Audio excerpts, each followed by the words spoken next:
Okay, so I know it's been a while since you guys simplified exponents.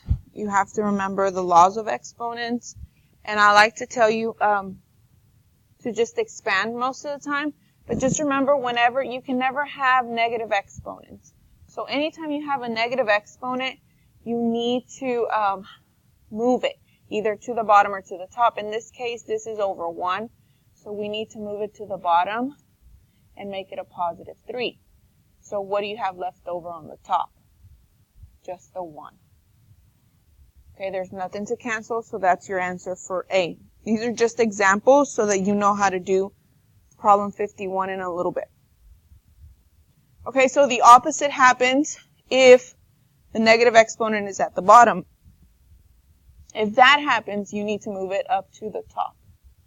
So that 1 stays there, this moves up, and it becomes a positive, and you end up with a positive 1 on bottom, which is just x to the 3rd power. Okay? Letter D,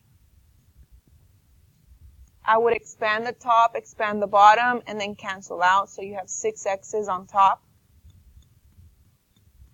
2 x's on bottom, and just cancel however many you can, top and bottom. And then that's what you have left, and they're all on the top, so your answer has to stay on the top. It's 4 of them. There's nothing at the bottom, so that's like an invisible 1 at the bottom. Letter E, again, you're going to expand it. You're going to do it twice. So that's x to the 3rd power times x to the 3rd power. And then expand those x's. How many do you have here? And how many do you have here? And all together, how many do you have? You have x to the 6th power. That's the answer for E. Okay, before I do G, I'm going to come over here and finish these up. C and F.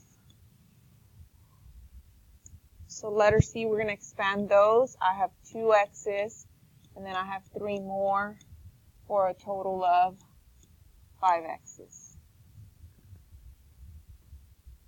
And then letter F, the only one that needs to be moved is this one up. So I have 4 x's on top. 1, 2, 3, 4. And then these also move to the top. So 1, 2, 3. Leaving you with nothing at the bottom. So count them all. That's 7 x's with 1 left over at the bottom. The number 1, it's invisible.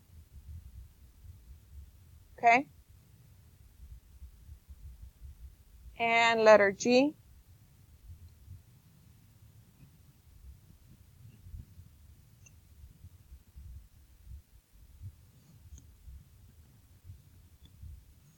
First thing you do is divide those numbers.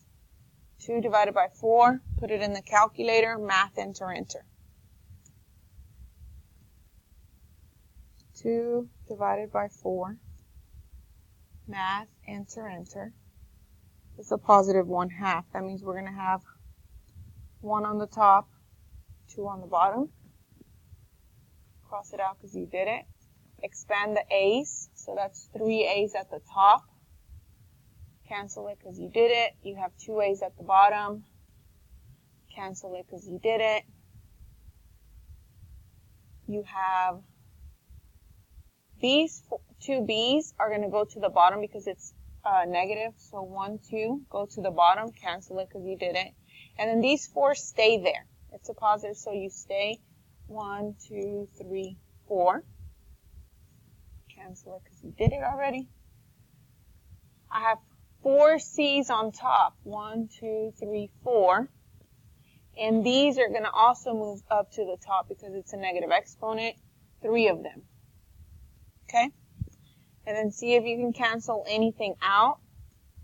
I can cancel 2 A's. And there's nothing else I can cancel. So then you're going to put your answer like this. And you're going to see, what do I have left on top? I have a 1. I have 1 A. And I have 1, 2, 3, 4, 5, 6, 7 C's. C to the 7th power. On the bottom, I have a 2. And I have 1, 2, 3, 4, 5, 6 B's. And that's your final answer. So that's how I want you to do problem 51. Okay, because this is a problem that was on the STAAR a few years ago. Okay, notice that there's negative exponents. You have to divide the numbers, expand everything. If there's negative exponents, you move them, and then cancel out and see what you have. Remember that your answers should not ever have negative exponents. Ever, ever, ever. So A and B, you can cross them out automatically.